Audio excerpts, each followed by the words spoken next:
Pagbasa mula sa sulat ni Apostol San Pablo sa mga taga-Filipos. Mga kapatid, magkaisa kayong tumulad sa halimbawang ipinakita ko sa inyo. Kami ang gawin ninyong huwaran. Masdan ninyo ang lahat ng sumusunod sa mga halimbawang ito, tulad ng malimit kong sabihin sa inyo. At ngayoy luhaang inuulit ko. Marami ang namumuhay bilang mga kaaway ng krus ni Kristo. Kapahamakan ang kahihinat na nila sapagkat ang dinidiyos nila ay ang hilig ng kanilang katawan. Ikinararangal nila ang mga bagay na dapat sana nilang ikahiya at ang pinag-uukulan lang nila ng pansin ay ang mga bagay na panlupa. Sa kabilang dako, ang langit ang tunay nating bayan. Mula rooy hinihintay nating may pananabik ang Panginoong Hesukristo, ang ating tagapagligtas. Pagdating ng araw na yaon, babaguhin niya ang ating katawang lupa at gagawing maluwalhati tulad ng kanyang katawan sa pamamagitan ng kapangyarihang ginamit niya sa pagpapasuko sa lahat ng bagay. Kaya nga, minamahal kong mga kapatid, aking kagalakan at karangalan na lagi kong kinasasabikang makita uli.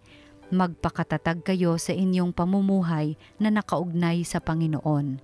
Ang salita ng Diyos.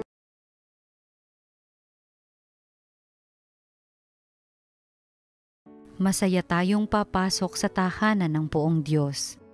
Ako ay naggalak sa sabing ganito, sa bahay ng Poon ay pumasok tayo, sama-sama kami matapos sapitin ang pintuang lungsod nitong Jerusalem.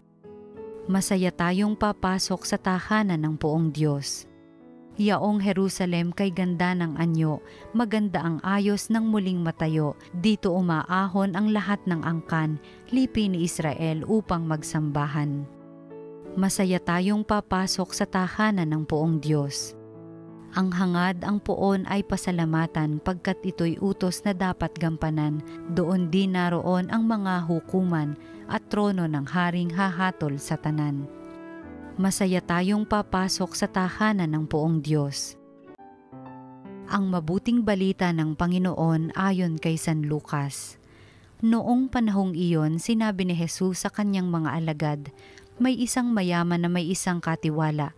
Isinumbong sa kanya na nilulustay nito ang kanyang ari-arian. Kaya't ipinatawag niya at tinanong, ano ba itong naririnig ko tungkol sa iyo? Isulit mo sa akin ng buo ang pangangasiwa mo sa aking ari-arian, pagkat mula ngayon ay hindi na ikaw ang katiwala ko. Nawi ka ng katiwala sa sarili. Aalisin na ako ng aking Panginoon sa pangangasiwa.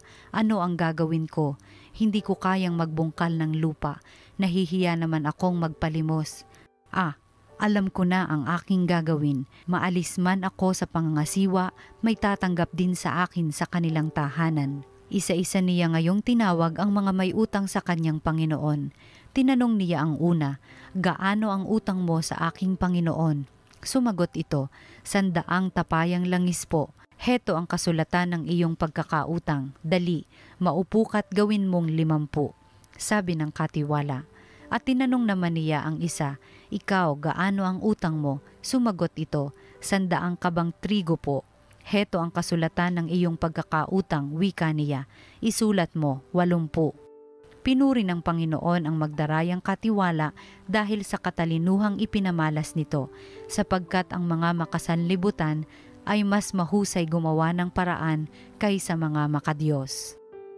Ang mabuting balita ng Panginoon. Pinupuri ka namin, Panginoong Hesukristo. Minamahal, sino po talaga sa atin ang matalino sa buhay? Wais na sinasabi, matalino at wais dahil ang kanyang pinapahalagahan ay hindi lang ang kayamanan dito sa mundong ito, kundi ang kayamanang tatagal hanggang sa kabilang buhay. Mga kapatid, masidhi po at ang ating Minamahal na Apostol San Pablo sa kanyang sulat sa mga taga-Filipos ang nagtuturo at nagpapaalaala. Ito po ang ating unang pagbasa para sa araw na ito. At ano po ang kanyang ipinapaalaala? Ang layaw ng ating katawan, ang mga makalupa na mga pinagkakaabalahan, lalo pat naghahatid sa atin ng kaligayahan, ang ating mga kasalanan na kahiya-hiya. Kung nalalaman, pero kahit hindi nalalaman ay kasalanan pa din, alam po ninyo, ito mga bagay na ito ay, sige na, nakapaghahatid at nakapagbibigay sa atin ng kaligayahan. Masunod ba naman ang ating mga bisyo, tayo makalusot sa mga ating kamalian, o tayo makatupad, makakamit natin ang ating mga ambisyon kahit sa maling pamamaraan. Ang mga bagay na ito, maghahatid sa atin ng kaligayahan. Huwag na nating pagtatalunan yan. Pero, hanggang saan? Hanggang saan natin matitikman at maranasan ang kaligayahan na hatid nito? Mayroong katapusan. At matapos ang kaligayahan na hatid ng mga makalupa at mga makabundong bagay, ang kapalit ay ano? Kalungkutan, dusa, kapahamakan. Yan ang pinapaalaala ni San Pablo sa mga taga-Filipos na pinapaalaala din sa atin ngayon.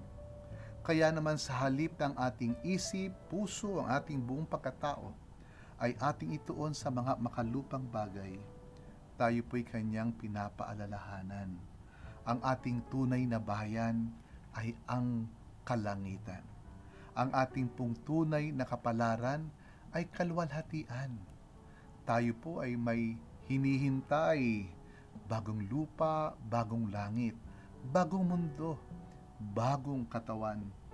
Kaya tayo ay mabuhay ng may pananabik, nagtitiis, nagtsatsaga, nagpapakatatag. Dahil ang higit nating pinapahalagahan ay ang paghahari ng Diyos sa ating buhay.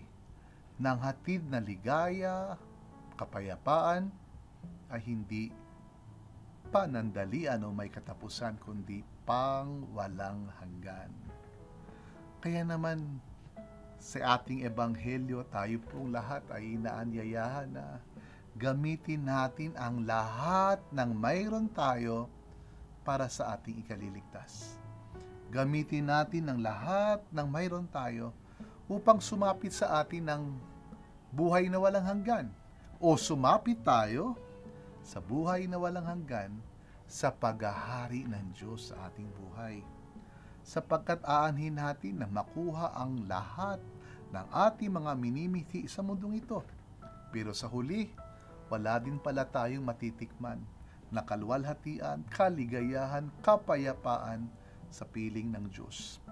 Kaya't kung mayroon man tayong kayamanan, kung mayroon man tayong mga kakayahan, o anuman ang ating kalagayan sa buhay, hari nawa ang lahat ng ito ay gamitin natin at ilaan para sa ating kaligtasan. Sa kaligtasan ng mga mahal natin sa buhay, sa kaligtasan ng marami, at sa kaligtasan ng lahat. Maging matalino tayo. Ang ating higit o pwedeng sabihin na tanging pinapahalagahan at laging pinapahalagahan ay walang iba kundi ang paghahari ng Diyos sa ating buhay. Napakinggan natin ang Ebanghelyo sa araw na ito mula kay San Lucas at marahil mapapaisip ka, bakit pinuri ni Jesus yung katiwala na kung ating titingnan ay talaga namang nandaya, no? Kasi nung siya ay papatalsikin sa kanyang trabaho, dahil siya ang may tangan ng listahan ng mga utang ng kanyang amo, pinuntahan niya yung mga may utang sa kanyang amo at sinabi sa kanila, ay baguhin natin ang nakalista dito. Kung malaking halaga, gawin nating maliit. At bakit ito ginawa noong katiwala? Para kapag dumating ang sandali, na siya ay wala ng hanap buhay, wala ng kabuhayan dahil nga pinaalis na ng kanyang amo, itong mga taong ito tatanong sa kanya ng utang na loob at siya ay kanilang tutulungan. Hindi po pinupuri ng ating Panginoong Hesus ang tao o ang katiwala na ito dahil sa kanyang ginawa na pagdodoktor o pagbabago sa mga kwenta o record ng utang sa kanyang amo. Pandadaya yun. Pero ang itinuturo ng ating Panginoong Hesus sa Ebanghelyo, itong taong ito, marunong, wais, siya ay maparaan para ang sariling kaligtasan ay kanyang masiguro anuman ang mangyari sa kanyang buhay sa kinabukasan. Yun po ang mahalagang tanong na atin sanang masagot sa pagninilay natin at pagdarasal sa araw na ito. Gaano po tayo kamaparaan? Tayo po ba ay gumagawa, nag-iisip at isinasakatuparan ang lahat ng paraan na alam natin? Para saan? Para sa paghahari ng Diyos sa ating buhay. Sapagkat sa totoo lang, walang ibang mahalaga sa buhay nating ito kundi ang makapiling ang Diyos. At kung yun ang pinakamahalaga, lahat ay ating gagawin upang ang makapiling ang Diyos ay hindi lang isang katotohanang pananabikan, kundi isang katotohanang panghahawakan na matutupad sa ating buhay. Hari nawa, lahat ng ating ginagawa, lahat ng ating sinasabi, lahat ng ating iniisip, lahat ng ating mga desisyon ay maghatid sa atin papalapit sa kaharian ng Panginoon. At hari nawa, pagdating ng araw, tayong lahat magkita-kita, magsaya at magdiwang sa kaharian ng Diyos kasama ang ating Panginoon. At tanggapin po ninyo ang pagpapala ng ating makapangyarihang Diyos, Ama at Anak at Espiritu Santo.